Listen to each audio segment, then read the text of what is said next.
అందరికీ నమస్కారం. మరియు హర్ ఘర్ తిరంగా యాత్రలో భాగంగా ఈరోజు భారీ ర్యాలీలో పాల్గొన్నటువంటి భారతీయ జనతా పార్టీ నాయకులకు మరి విద్యార్థులకు మరి పత్రికా మిత్రులందరికీ కూడా పేరు పేరున హృదయపూర్వక ధన్యవాదాలు తెలియజేసుకుంటూ ఈరోజు దేశవ్యాప్తంగా నరేంద్ర మోదీ గారి పిలుపు మేరకు భారతీయ జనతా యువ మోర్చా తెలంగాణ రాష్ట్ర అధ్యక్షులు మహేందర్ గారి పిలుపు మేరకు ఈరోజు మానుకోట పట్టణంలో హర్ ఘర్ తిరంగా యాత్ర ఘనంగా నిర్వహించుకోవడం చాలా సంతోషంగా ఉంది. హర్ ఘర్ తిరంగా యాత్ర యొక్క ఉద్దేశం గతంలో మనకు స్వాతంత్రం రాకముందు ఎందరో మహానుభావుల త్యాగాల పునాదుల మీద ఈరోజు మన భారతదేశం నిలబడ్డది. దాన్ని గౌరవంగా చెప్పుకోవాలి. ప్రతి ఒక్క ఇంటి మీద కూడా జాతీయ జెండా ఎగరేయాలని నరేంద్ర మోదీ గారు ఈ దేశంలో ఉన్నటువంటి ప్రతి ఒక్క ప్రజలను కూడా కోరడం జరిగింది.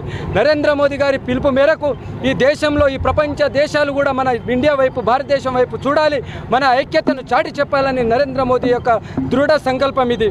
ఈ యాత్రలో యువకులు అందరూ రైతులు, కర్షకులు, పేద బడుగు బలహీన వర్గాల భేదం లేకుండా భారతదేశంలో ఉన్నటువంటి ప్రజలందరం కూడా మేము ఒకటిగా ఉన్నామని ఈ సంకేతం తెలియాలని నరేంద్ర మోదీ గారు పిలుపు ఇవ్వడం జరిగింది. ఇదే విధంగా ఈ దేశంలో మనం చూస్తూ ఉన్నాం. ఈ దేశం యొక్క తిండి తిని పరాయి దేశం పాడే కుక్కలకు కూడా ఈ చమరగీతం కావాలని మేము కూడా భారతీయ జనతా యువ మోర్చా తరఫున పిలుపు ఇస్తూ ఉన్నాం.